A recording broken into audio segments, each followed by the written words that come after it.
Hello বন্ধুরা, তোমরা সবাই কেমন আছো? আশা করি ভালোই আছো। আমিও ভালো আছি। বন্ধুরা, আজকে তোমাদেরকে শেয়ার করব স্কোয়াশ রেসিপি। তোমরা সবাই একটি লাইক দিয়ে পুরো রেসিপিটি প্রথম থেকে শেষ পর্যন্ত দেখতে থাকো। আশা করি তোমাদের খুবই ভালো লাগবে। এই দেখো বন্ধুরা, এখানে 3টে স্কোয়াশ নিয়েছি। এবার স্কোয়াশ 3টি খোসা ছাড়িয়ে নিয়ে গ্রেটার দিয়ে গ্রেট করে কেটে নিয়েছি। দারুণ একটি রেসিপি, তোমরা সবাই দেখতে থাকো। গ্রেট করে নিয়ে জল দিয়ে একদম পরিষ্কার করে ধুয়ে নিয়েছি। এবার রান্না করব। কড়াই বসিয়ে দিয়েছি। আজকে মাটির উনুনে রান্না করব।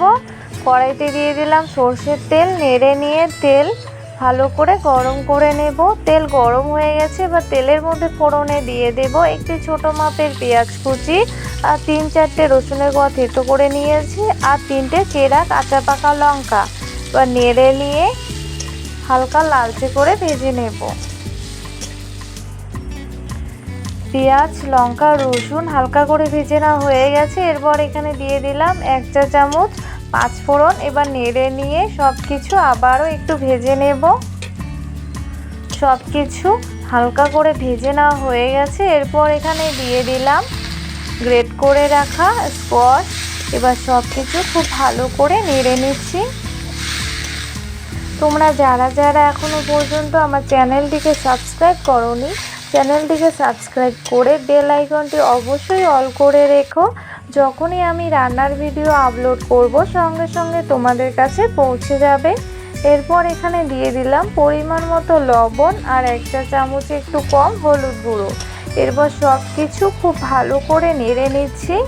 একদম কম মশলা এবং খুবই সহজভাবে স্কোয়াশ রান্না, দেখতে থাকো।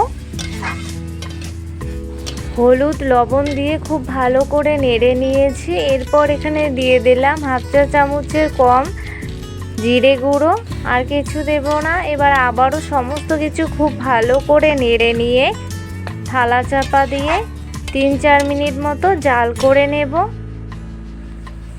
তোমরা যারা যারা সব সময়ের জন্য আমার রান্নার ভিডিওগুলো ফুল ওয়াচ করো, তাদেরকে জানাই অনেক ধন্যবাদ ও অসংখ্য ভালোবাসা।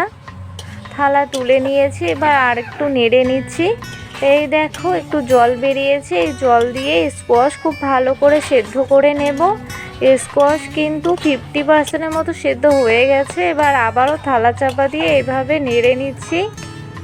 এই দেখো বন্ধুরা, স্কোয়াশ খুব ভালো করে সেদ্ধ হয়ে গেছে। জল একদম শুকিয়ে এসেছে। এরপর আবারও 2-3 মিনিট মতো মিডিয়াম আঁচে জাল করে নেব। একদম কম মশলায় আর খুবই তাড়াতাড়ি রান্না হয়ে যায়। এই দেখো আমার রান্না একদম কমপ্লিট। এবার নামিয়ে নেব।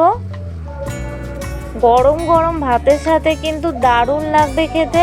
তোমরা কেউ যদি এভাবে স্কোয়াশ রান্না করে না থাকো, তাহলে অবশ্যই একবার এভাবে ট্রাই করো।